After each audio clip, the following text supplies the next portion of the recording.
Ladies and gentlemen, it is time once again for the APB Recap. No, there's no introduction and special things in the intro. I think most of you guys know the gist of it. I'll leave the credits at the end.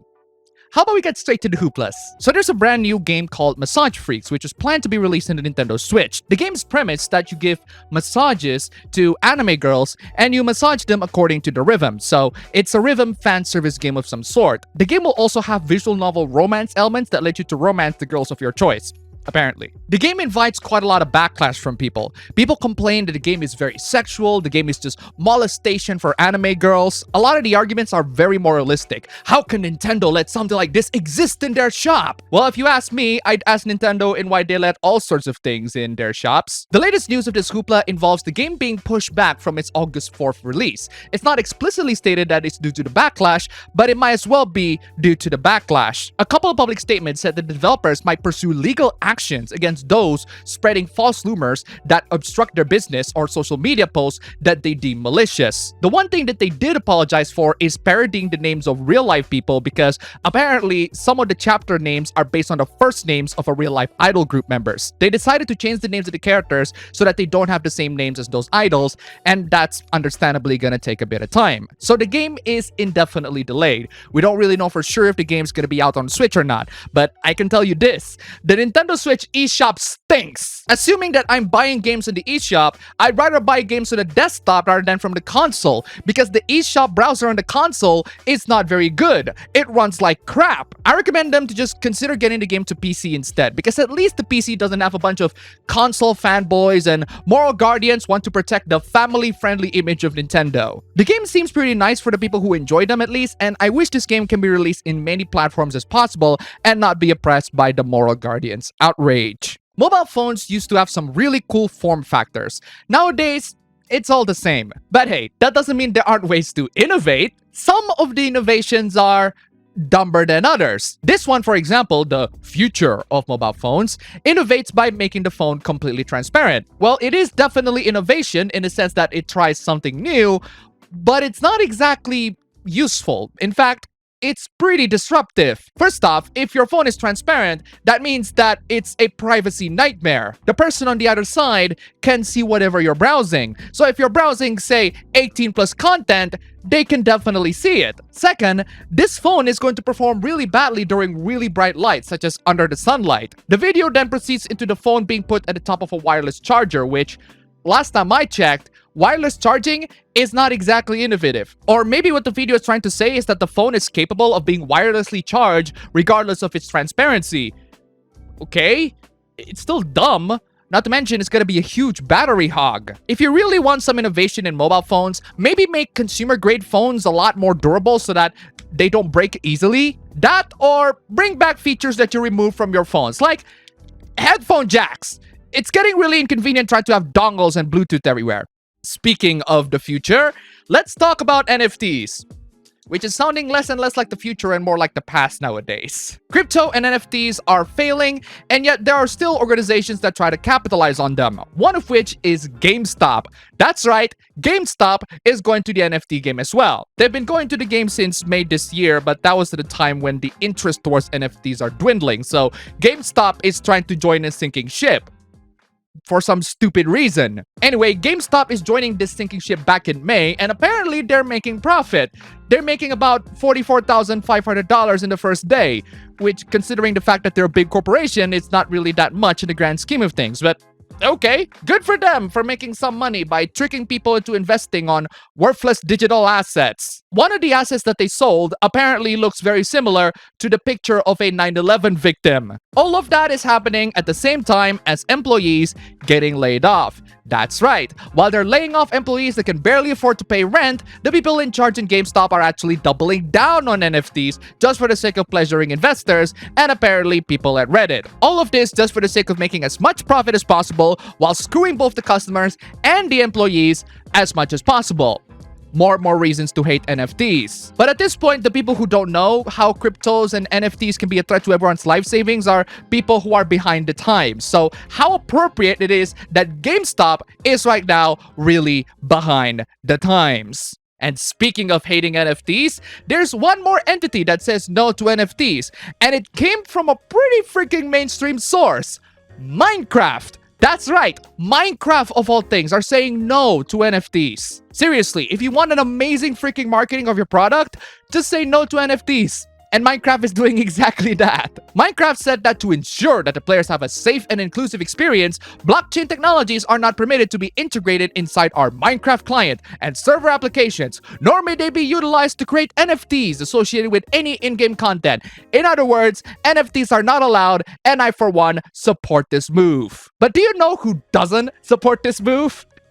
The Crypto Bros. The team behind the NFT Worlds, the Minecraft NFT project, is now in jeopardy over Minecraft's rejection of NFTs. And oh boy, the sieving from them is some of the most delicious salt that I have ever encountered. Microsoft, Mojang, and Minecraft have signaled that they have no regards for creators, builders, and players. No, actually, that applies to you.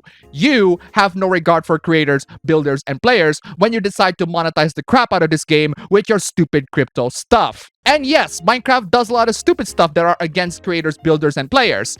This is not one of them. I love this quote in particular. Coming from a decade worth of enjoyable experiences playing and building within the Minecraft ecosystem, this stings and feels like a violation to the true creative spirit Minecraft was supposed to embody and enable. Did you say that this stings? Good. I hope you feel every sting of that. And from this point on, they're pretty much stated that they're gonna make a Minecraft game from scratch on their own. Good for you guys, good for you. I hope you fail in this regard so that you can stop people from being scammed by this crypto BS. People just don't understand this stuff. Not even the people who sell them. Timeless controversy is a rather interesting phrase to describe something that journalists get perpetually outraged at every day. Metal Gear Solid turned 35, but Quiet's character design marks a timeless controversy. You see what I mean? Timeless controversy, but only a controversy if you make it so. You're the reason why it's timeless. There's really nothing about the article that's worth noting. The writer knows why Quiet has to be that way. If you want to know why, just play the game if you want to know, or read the wiki at least. I have 2 points in particular that I really like. The first one is when the writer said that her body is embarrassing for both Quiet and for us. Us! Who's us, writer? And the second one is when the writer said that Quiet's plot points about her vocal cords is bullshit excuse. The explanation is nothing more than a hand-wave explanation for softcore capitalism. In other words, I don't buy it, and it supports something I disagree with, therefore it's bad. Also, what's wrong with selling merchandise and figurines? And yes, writer, there are lots and lots of women who love to dress up sexily and make money off of doing so. It's almost like it's capitalism at work or something. It makes them feel dominating and empowering. One account tweeted about the hypocrisy of women complaining about fictional video game characters dressing scantily clad while dressing scantily clad themselves. And I agree, but one person responded with this argument that I find absolutely freaking baffling in several ways. The difference is agency. Characters are designed by people, but cosplay is a conscious choice. Yeah. Those poor fictional characters.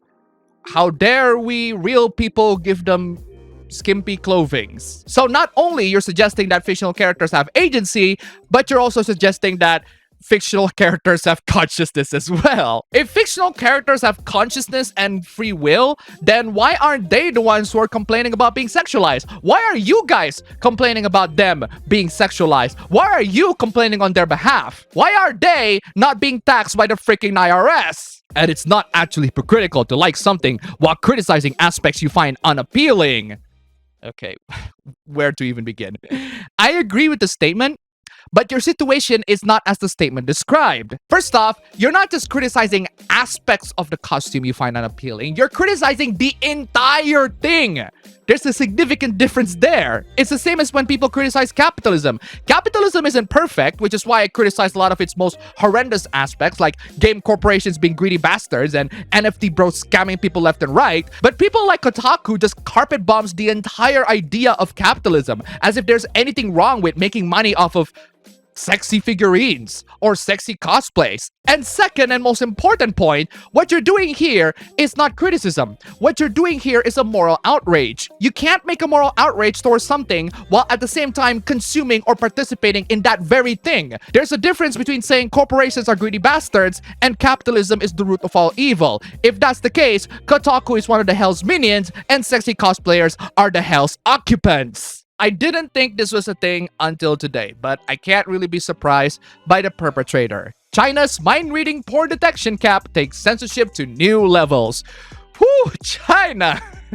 This is genuinely straight out of Shimoneta. It seems that this clip is once again obligatory. Don't trust China. China is asshole. So instead of a bracelet that all the citizens must wear, it's a helmet, which is still rather ineffective, but at least it does the job. And it's still on the experimental phase, so not all citizens have to wear it, but I can imagine a very stupid dystopia where all of the citizens have to wear this sort of thing. The job is to be able to detect spikes in human brainwave patterns when the watcher is presented with pornographic imagery. In other words, you horny, you die.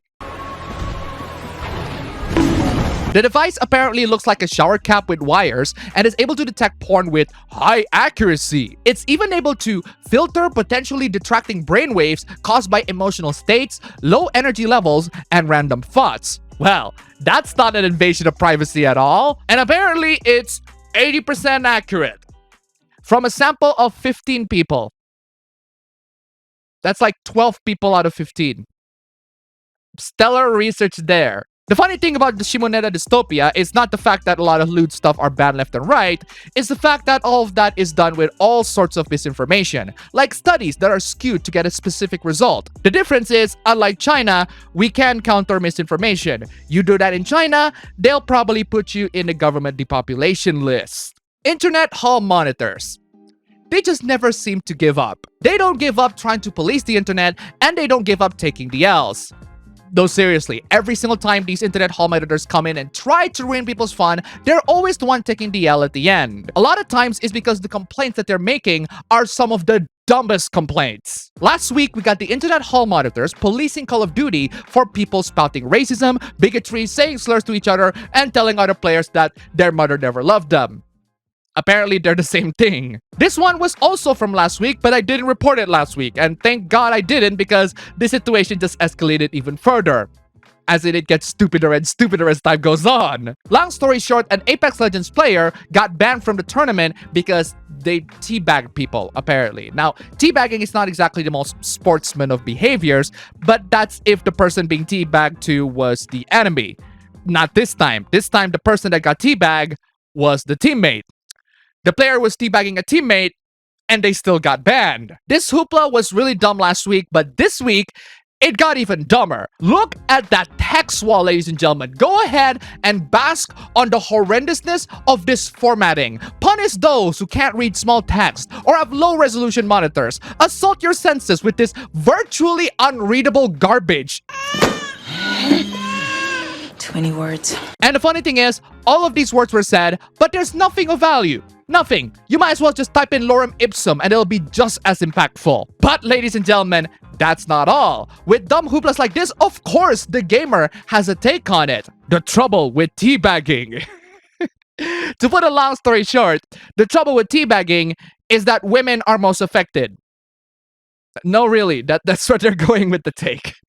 Women are most affected. And that is it for the APB recap for today. I know there aren't a lot of hooplas, but well, there aren't a lot of hooplas last week. Huge thanks for the wonderful support, guys. You guys are absolutely fantastic. If you want to be part of the credits roll, $1 minimum is all I need from wherever you supported me. Go check out the links down below and support this demonetized channel. Thank you so much for watching. Stay tuned for the next APB show in my stream channel, and I'll see you all next time.